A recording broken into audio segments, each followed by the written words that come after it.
11वीं का विषय हिंदी पाठ 5 गलता लोहा। इसके लेखक है शेखर जोशी। तो शेखर जोशी का जन्म सन 1932 ईस्वी में अल्मोड़ा उत्तरांचल में हुआ। ये पिछली सदी का 6वां दशक हिंदी कहानी के लिए एक बहुत ही अच्छा समय था। एक साथ कई युवा कहानीकार ने अब तक चली आ रही कहानियों के रंग ढंग से अलग तरह की कहानियाँ लिखी थी। यानी पहले जो कहानियाँ लिखी जाती थी वो एक ही तरह की होती थी। अब उनसे हटकर कुछ युवाओं ने अलग तरह की कहानियाँ लिखना प्रारंभ किया और देखते ही देखते कहानी की विधा साहित्य जगत के केंद्र में आ गई। फिर साहित्य में इस कहानी का स्थान विधा के रूप से प्राप्त हुआ, यानी कहानी विधा के रूप में हुआ। तो इन्हीं प्रतिभाओं में शेखर जोशी का स्थान अन्यतम। इनकी कहानियाँ नई कहानी आंदोलन के प्रगतिशील पक्ष का प्रतिनिधित्व करती है। समाज का मेहनतकश और सुविधाहीन तबका उन्हीं कहानियों में जगह पाता है। अर्थात जो कमजोर वर्ग थे उन्हें कितनी कठिनाइयों का सामना करना पड़ा, ये उनके मुख्य पात्र थे। यानी उनकी कहानियों का प्रमुख पात्र यही होते थे। निहायत सहज एवं आडंबरहीन भाषा शैली में वे सामाजिक यथार्थ के बारीक नुक्तों को पकड़ते और प्रस्तुत करते हैं। समाज में कितनी बुराइयां हैं, किस प्रकार मजदूर को दीन और हीन समझा जाता है, महाजन लोग कैसे उनसे कार्य कराते हैं, ये अनेक सामाजिक बुराइयों का वर्णन उन्होंने अपनी कहानियों में किया है। उनके रचना संसार से गुजरते हुए समकालीन जनजीवन की बहुविध विडंबनाओं को महसूस किया जा सकता है। ऐसा करने में उनकी प्रगतिशील जीवन दृष्टि और यथार्थ बोध का बड़ा योगदान रहा है। और उन्हीं कहानियों में से ये गलता लोहा की कहानी है। गलता लोहा शेखर जोशी की कहानी कला का एक बहुत ही उत्कृष्ट नमूना है। समाज के जातिगत विभाजन पर कई कोणों से टिप्पणी करने वाली यह कहानी इस बात का उदाहरण है। यानी समाज उच्च वर्ग और निम्न वर्ग में बटा हुआ था, तो उनको उनके गुणों को प्रदर्शित करने के लिए इस कहानी कला का निर्माण किया गया है। तो शेखर जोशी के लेखन के अर्थ में इस समाज की गहराई का दिखावा एवं बड़बोलापन जितना ही कम है, वास्तविक अर्थ में उतना ही गंभीर और अधिक स्पष्ट है। तो हम इन कहानी के माध्यम से देखते हैं कि एक मेधावी किंतु निर्धन ब्राह्मण युवक, यानी होशियार था, ब्राह्मण युवक था, मोहन किन परिस्थितियों के चलते उस मनोदशा तक पहुंचता है जहां उसके लिए जाति अभिमान बेईमानी हो जाती है। क्योंकि वो ब्राह्मण था और वो चाहते थे उनके घरवाले को उच्च शिक्षा प्राप्त कर पाए और अपनी इस वंश को आगे बढ़ाए, लेकिन उसका मन इसमें नहीं लगा। उसकी मनोदशा बेकार थी, उतना पैसा नहीं था कि उच्च शिक्षा प्राप्त कर पाए, लेकिन उसका मन दूसरे कार्यों में लगता था। लेकिन जातिहीनता के कारण वो कार्य करने से संकुचित होता था, यानी समाज में उसका सम्मान गिर जाता। तो सामाजिक विधि निषेधों को ताक पर रखकर वह धनराम लोहार के पास आकर बैठता ही नहीं, उसके काम में अपनी कुशलता दिखाता है। वो भले ही ब्राह्मण था, लेकिन धनराम लोहार के यहाँ आकर बैठता है और उसके काम में अपनी कुशलता दिखाता है। अर्थात उसका मन कारीगरी में लगा। इसमें जातिगत विशेषता नहीं आनी चाहिए, जिसका मन जिसमें लगता है वो कार्य से करना चाहिए। मोहन का व्यक्तित्व जातिगत आधार पर निर्मित झूठे भाईचारे की जगह मेहनत कशों के सच्चे भाईचारे की प्रस्तावना प्रस्तुत करता है। मानो लोहा गलकर एक नया आकार ले रहा हो। अर्थात इसी शीर्षक का है नाम गलता लोहा। अर्थात जातिगत समीकरणों को गलाकर जो नए नमूने समाज में स्पष्ट किए गए हैं, इसी को आधार रखकर उन्होंने गलता लोहा प्रस्तुत किया है। कहानी प्रारंभ होती है कि मोहन के पैर अनायास ही शिल्पकार टोली की ओर मुड़े। मोहन जबकि ब्राह्मण था, लेकिन जहाँ शिल्पकार लोग रहते थे, कारीगर लोग रहते थे, लोहार, ये मजदूर लोग, उस तरफ चला गया मोहल्ले में। उसके मन में किसी कोने में शायद धनराम लोहार के आफर की वह अनुभूत से थी, जिसे वह पिछले 3-4 दिनों से दुकान की ओर जाते हुए दूर से सुनता रहा। निहाई पर रखी लाल गर्म लोहे पर पड़ती हथौड़े की धप धप आवाज, ठंडे लोहे पर लगती चोट से उठता ठनकता स्वर और निशाना साधने से पहले खाली निहाई पर पड़ती हथौड़े की खनक, जिन्हें वह दूर से ही पहचान सकता था कि यहाँ लोहार का काम हो रहा है और कोई अपने औजार बनवा रहा है। लंबे बैट वाले हंसुए को लेकर वह घर से इस उद्देश्य से निकला था कि अपने खेतों के किनारे उगाई कांटेदार झाड़ियों को काट छांट कर साफ कराएगा। अर्थात मोहन वहां से अपने खेतों की ओर हंसुए को लेकर चला था, जिसके कारण खेत के दोनों ओर घुमेड़ पर कांटेदार पेड़ उगाए हैं, उनको काटकर अलग कर देगा। बूढ़े बंशीधर जी के बूते का भी यह काम किया। उनके पिताजी, जिनका नाम बंशीधर था, तो बूढ़े हो चुके थे। अब वो कटाई छटाई का काम नहीं कर सकते, इस कारण मोहन को खेतों पर ये सब करने जाना पड़ा। यही क्या जन्म भर जिस प्रोत्साह के बीते उन्होंने घर संसार चलाया था, वह भी अब वैसे कहाँ पर कर पाते। अर्थात जो जीवन भर जजमानी पुरोहिती का काम करते, पूजा पाठ का काम करते रहे, यहाँ से वहाँ जाकर उन्होंने अपना जीवन गुजारा था। लेकिन अब वो समय नहीं रहा जब दान करता श्रद्धा से दान देते थे और उसी में उनका गुजारा करे। अब नवीन युग था, तो लेकिन अब यजमान लोग भी उनकी निष्ठा और संयम के कारण ही उन पर श्रद्धा रखते थे। लेकिन बुढ़ापे का जर्जर शरीर अब उतना कठिन श्रम और व्रत उपवास नहीं थे। यानी युवावस्था में व्रत उपवास कर लेते थे, बहुत दूर तक भी अपना यजमान के यहाँ चले जाते थे। लेकिन अब वृद्धावस्था होने के कारण न तो वो दूर के गांव में अपने यजमान के पास जा पाते थे और न व्रत उपवास करके ज़्यादा रह सकते, क्योंकि शरीर कमजोर था और अब शरीर उस व्रत उपवास को सहने काबिल नहीं था। सुबह सुबह जैसे उससे सहारा पाने की नीयत से ही उन्होंने गहरा निश्वास लेकर कहा था, यानी प्रातःकाल उठते हुए उन्होंने अपने पुत्र मोहन से कहा था, आज गणनाथ जाकर चंद्रदत्त जी के बुद्धि पाठ कर। बोले चंद्रदत्त यजमान के यहाँ जाकर रुद्र का पाठ करना था। अब मुश्किल ही लग रहा है, अर्थात मेरा शरीर जवाब दे रहा है, मैं वहां तक कैसे चल पाऊंगा, क्योंकि मेरा शरीर अब चलने योग्य नहीं रहा। यह 2 मील की सीधी चढ़ाई अब अपने बूते की है, यानी जहाँ चंद्रदत्त जी रहते थे वो उनका स्थान एक सीढ़े पर था, जहाँ 2 मील की ऊपर चढ़ाई थी, जिसे ये चढ़ने में असमर्थ। इस कारण उन्होंने ऐसा नहीं किया। एकाएक उन्होंने ना भी नहीं कहा तो समझ में नहीं आता। बोले न तो उन्हें नाम कर ना ही करते बनता है, क्यों? क्योंकि हम ही उनके पुराने जजमान। अब समझ में नहीं आता कि पुत्र को भेजने अथवा स्वयं जाए। मोहन उनका आशय न समझता, तो ऐसी बात नहीं। मोहन समझ गया कि ये वहां तक जाने में असमर्थ है, समझ रहा है कि ये नहीं चल सकते। फिर भी लेकिन पिता की तरह ऐसे अनुष्ठान कर पाने का न उसने अभ्यास ही है और न वैसी है।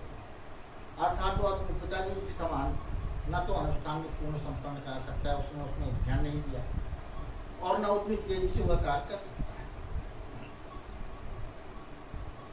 तो पिता की बातें सुनकर भी उसने उनका भार हल्का करने का कोई सुझाव नहीं।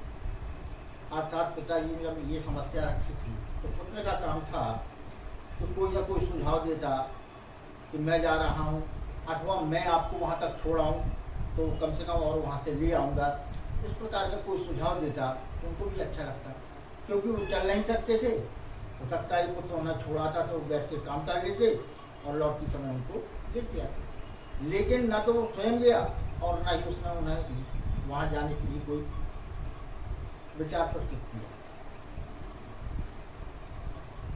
तो जैसे हवा में बात कह दी गई थी वैसे ही अनुत्तर थी, अर्थात उसने पिताजी का ना कोई उत्तर दिया, हाँ में और न नहीं, अर्थात वो प्रश्न करके ही रह गए, उनका उत्तर नहीं प्राप्त किया। पिता का भार हल्का करने के लिए वह खेतों की ओर चला था। अब उसने कहा था वो काम तो नहीं कर सकती, कम से कम पिता का जो काम था वो खेतों पर जाकर कांटे वगैरह झाड़ झंका अलग करते थे, वो काम मैं कर सकता हूँ। उसी को करने के लिए वो हथिया लेकर खेतों की ओर जा रहा था। हंसुए की धार पर हाथ फेरते हुए उसे लगा कि वह पूरी तरह कुंड हो चुकी है, अर्थात हंसिया उसने जैसे ही हाथ चलाया देखा तो उसकी धार कुंड थी, अर्थात जब धार हंसिए में नहीं होगी तो वो झाड़ झंकार को नहीं काट सकती। तो इसलिए उसके मन में आया कि हम पहले इसको इस पर तेज धार लगवा लें। धनराम अपने बाएं हाथ से धोंकनी फूंकता हुआ दाएं हाथ से भट्टी में गर्म लोहे के उलट पलट, अर्थात जब उसने सोचा कि हमारा ये हथियार काम नहीं करेगा तो पास से गुजर रहा था तो वहाँ धनराम वहाँ रहता था। उन्होंने कहा कि चलो, मोहन ने सोचा कि हम यही आकर धार लगवा लेंगे, फिर अपने खेतों पर चले जाएंगे। और जब वहाँ जाकर देखा तो एक हाथ से धनराम अपनी धोंकनी फूंक रहा था और दाएं हाथ से भट्टी में गर्म होते लोहे को उलट पलट रहा था, यानी इस तरफ गर्म हो गया तो दूसरी तरफ लाल, इस तरह। और मोहन भट्टी से दूर हटकर एक खाली कनस्तर के ऊपर जा रहा, वो उसकी दुकान पर गया। अब भट्टी में गर्मी होती है इसलिए वहां से दूर एक कनस्तर रखा होता, उसी पर जाकर बैठ गया और उसकी कारीगरी को पार की निगाह से देख रहा था कि वो किस प्रकार सावधानी को ऐसे पलटता है, किस प्रकार इसको करता है। तो उसकी कारीगरी को सावधानी पूर्वक देखने लगा। मास्टर त्रिलोक सिंह तो अब गुजर गए होंगे, मोहन ने पूछा। तो मोहन ने धनराम ने पूछा कि मास्टर त्रिलोक सिंह तो अब मर चुके होंगे, वे दोनों अब अपनी बचपन की दुनिया में लौट आए थे, अर्थात मोहन और धनराम दोनों साथ साथ पढ़े थे, एक ही क्लास में पढ़े थे और एक ही गुरु जी ने उन्हें पढ़ाया था। इसलिए उन्होंने अपने गुरु के बारे में पूछा तो धनराम की आंखों में एक चमक सी आ गई। वह बोला, मां साहब भी क्या आदमी थे, अभी पिछले साल ही गुजरे हैं। सच कहूं आखिरी दम तक उनकी छड़ी का डर लगा ही रहा। तो अब दोनों मित्र जब साथ मिले तो अपनी पुरानी बातें याद होने लगी। उन्होंने धनराम ने कहा कि मुझे अभी तक याद है कि मार साहब के हाथ में एक छड़ी रहती थी, उसका कमाल ही किया, यानी कई बार मैंने उनसे पूछा है, अर्थात जो भी याद करके नहीं जाता था मार साहब से बहुत उसी छड़ी से पूछते थे। तो दोनों होकर हंस दिए। कुछ क्षणों के लिए दोनों की जैसे किसी बीती हुई दुनिया में लौटे, अर्थात उस समय दोनों आनंद में भर चुके। उन्होंने अपना काम छोड़कर आनंद के कुछ क्षण व्यतीत किए। गोपाल सिंह की दुकान से हुक्के का आखिरी कस खींचकर त्रिलोक सिंह स्कूल की चार दीवारों तक, अब पुरानी यादें हैं कि गोपाल सिंह की दुकान से हुक्के का आखिरी कस खींचकर पिछले बचपन की यादें ताज़ा हो रही हैं। वो कहते हैं कि उनकी दुकान से हुक्के का आखिरी कस खींचकर हमारे मास्टर साहब त्रिलोक सिंह स्कूल की चार दीवारों तक, फिर वहाँ पहुँचते हैं। थोड़ी देर तक धमा चौकड़ी मचाते, उठापटक करते और बांध के पेड़ों की टहनियों पर झूलते बच्चों को जैसे सांप सूंघते। जो लड़के इस समय मैदान में खेल रहे थे, कोई वृक्षों की डाली पर झूल रहा था, कोई इधर से उधर एक दूसरे की ओर दौड़ रहा था। तो जैसे ही मास्टर साहब ने स्कूल में प्रवेश किया, सभी बच्चों को बिल्कुल शांत हो गए, जैसे किसी भयानक वस्तु को देखकर बच्चे डर जाते हैं, इसी प्रकार उनको देखकर सभी लोग शांत हो गए। कड़े स्वर में वो पूछते, प्रार्थना कर ली तुम लोगों ने? और आते ही उन्होंने बच्चों से फटकार कर कहा, क्या तुम लोगों ने प्रार्थना कर ली है? यह जानते हुए भी कि यदि प्रार्थना हो गई होती तो गोपाल सिंह की दुकान तक उसका संदेश पर पहुंचता, क्योंकि स्कूल से उसकी दुकान कोई दूर नहीं थी जहां वो बैठकर कर पीती थी। यदि प्रार्थना हो चुकी होती तो बच्चों का इतना स्वर वहां तक जरूर सुनाई देता। त्रिलोक सिंह घूर घूर कर एक लड़के को देखते हैं फिर वही कड़कदार आवाज, मोहन नहीं आया। मोहन उस समय मेधावी छात्र था। मोहन उनका चहेता सुशील था। पुरोहित खानदान का कुशाग्र बुद्धि का बालक, पढ़ने में ही नहीं गायन में भी जो था, अर्थात पढ़ाई में ही उसे आ नहीं था, गाने बजाने में भी उसे श्रेष्ठता प्राप्त। त्रिलोक सिंह मास्टर ने उसे पूरे स्कूल का मॉनिटर बना रखा था। अर्थात मास्टर साहब का प्रिय होने के कारण और होशियार होने के कारण पूरे स्कूल का मॉनिटर बनाया था। अर्थात जो काम करता था, हर एक क्लास की देखरेख, प्रार्थना, सब काम उसी के जिम्मे था। वही सुबह सुबह हे प्रभु आनंद दाता ज्ञान हमको दी का पहला स्वर उठाकर प्रार्थना, यानी प्रातःकाल आते ही बच्चों को एकत्रित करके हे प्रभु आनंद दाता ज्ञान हमको दीजिए, इस प्रकार की प्रार्थना का स्वर मुखरित करता है। मोहन को लेकर मास्टर त्रिलोक सिंह की बड़ी उम्मीद थी। यानी मास्टर त्रिलोक सिंह समझते थे कि मोहन बड़ा होकर कोई अच्छा पद प्राप्त करेगा।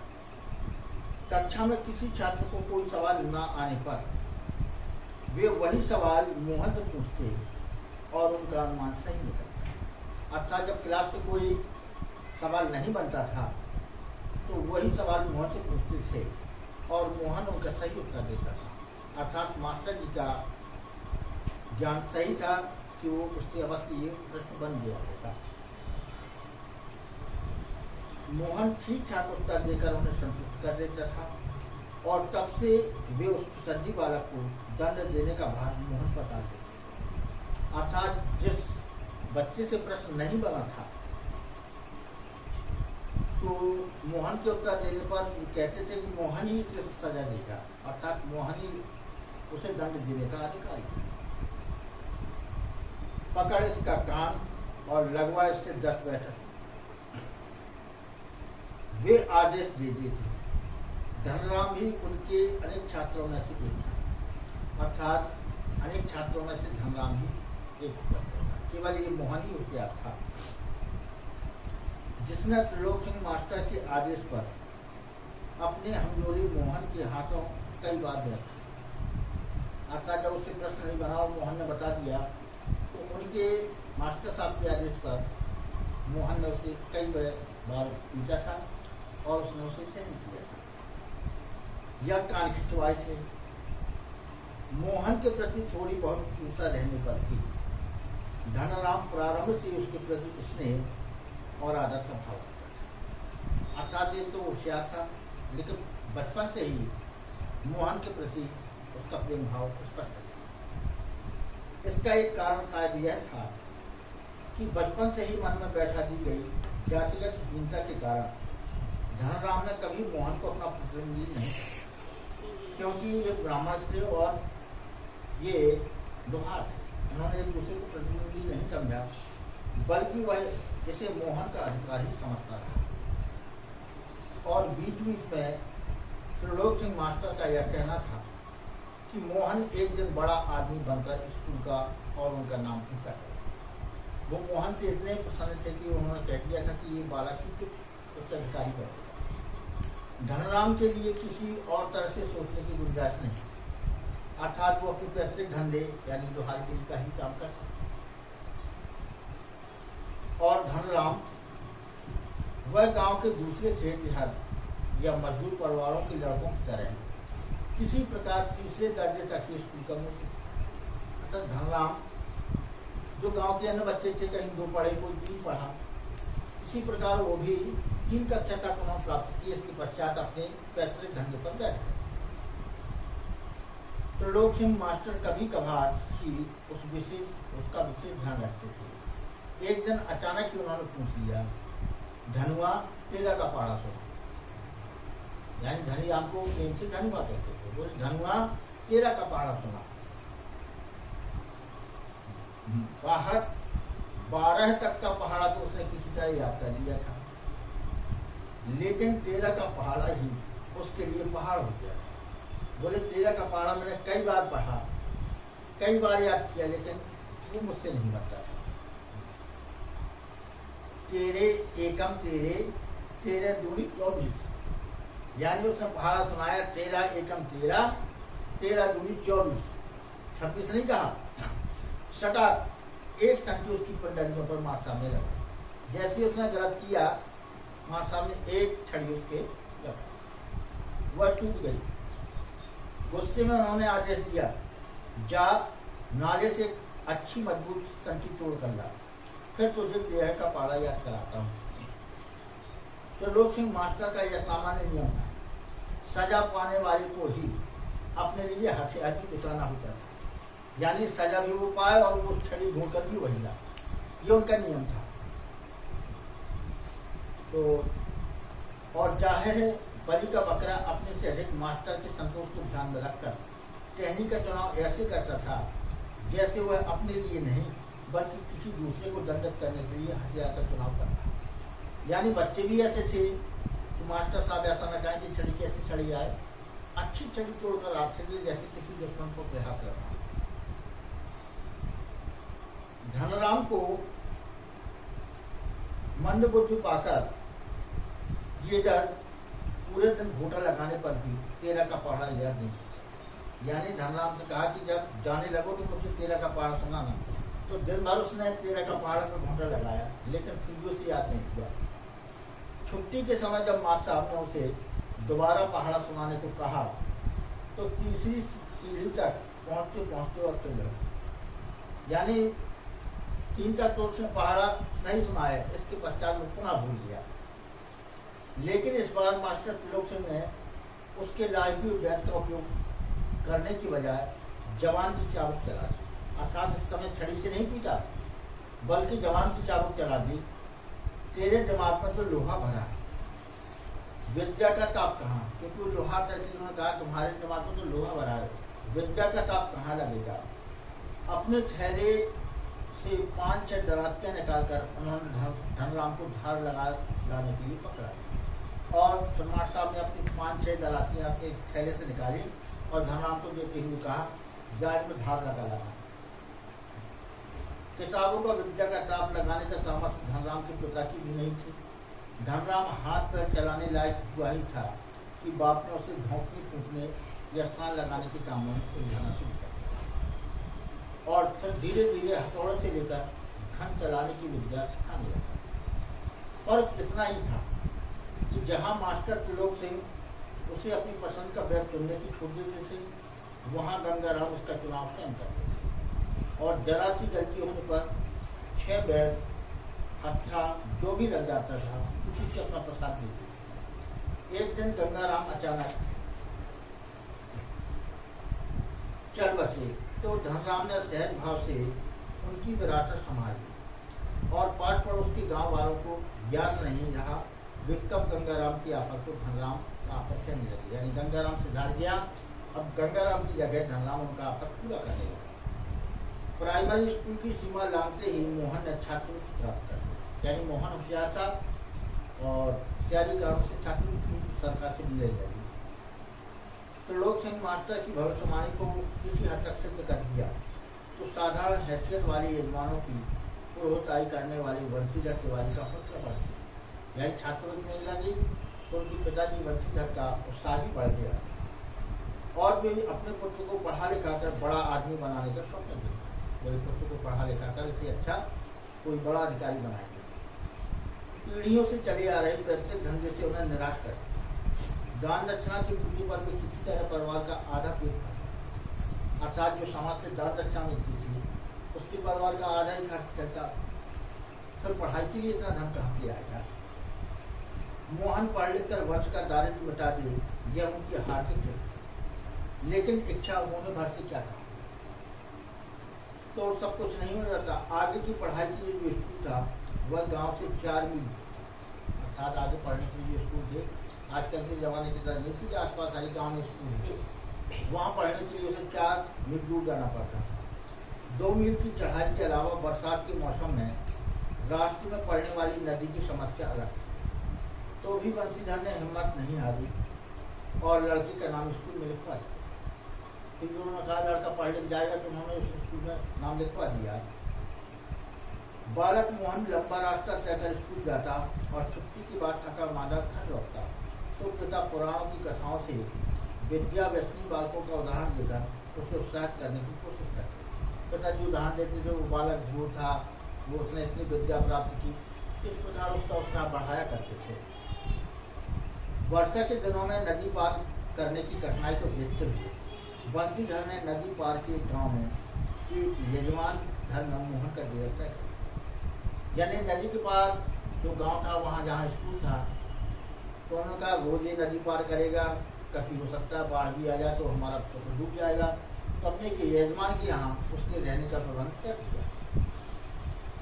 घर के अन्य बच्चों की तरह मोहन खा पी कर स्कूल जाता और छुट्टियों में नदी उतार होने पर गांव लौटता था। संयोग की बात है, एक बार छुट्टी के पहले ही दिन जब नदी का पानी उतार पर था और मोहन कुछ घसियारों के साथ नदी पार कर घर आ रहा था, यानी कुछ घाट खोलने वाले भी नदी पार कर रहे थे, उन्हीं के पीछे पीछे मोहन भी आ रहा था। तो पहाड़ी की दूसरी ओर भारी वर्षा होने के कारण अचानक नदी का पानी बढ़ गया। पहले नदी की धारा में झाड़ झंकार और पाल पतेल आना शुरू हुआ।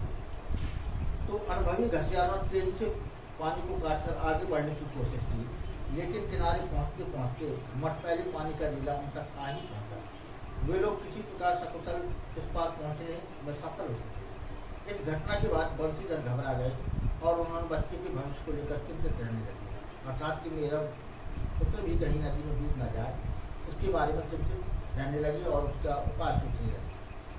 तो अभी ये था दलता लोहा का प्रथम भाग। अंतिम भाग में हम आपको सुनाए। फिर मिलेंगे। नमस्कार।